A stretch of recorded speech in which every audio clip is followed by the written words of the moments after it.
bumbilya. Ayan. Nating mga bumbilya.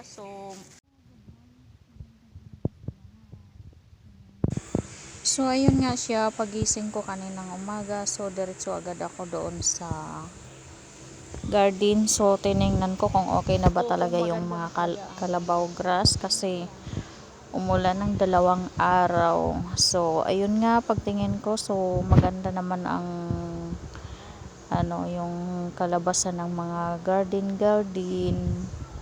So ayan, tingnan nyo naman yung view, napakaganda-ganda talaga. So lumabas pala ako dyan, so hindi pa ako nagkape kasi pagising ko diretso talaga ako doon at tiningnan ko rin yung yung mga halaman at yung bunga ng papaya.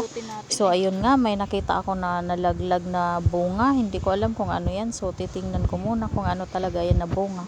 So ayun, bunga pala siya ng talisay. Kung ikaw ay nakakilala niyan, so alam mo talaga yan. Kung ikaw ay taong probinsya,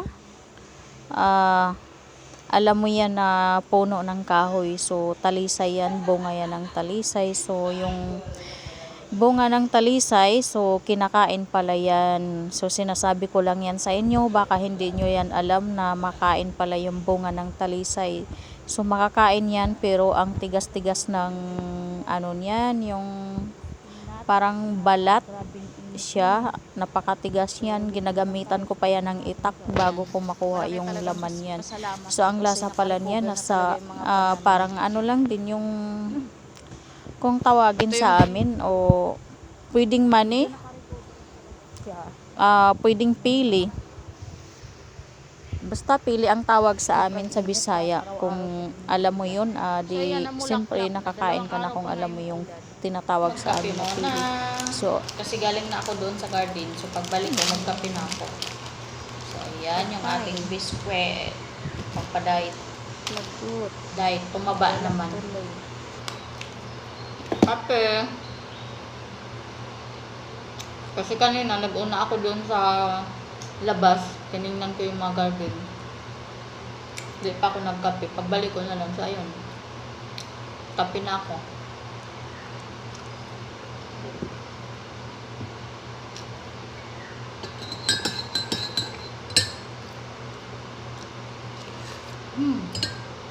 Sarap.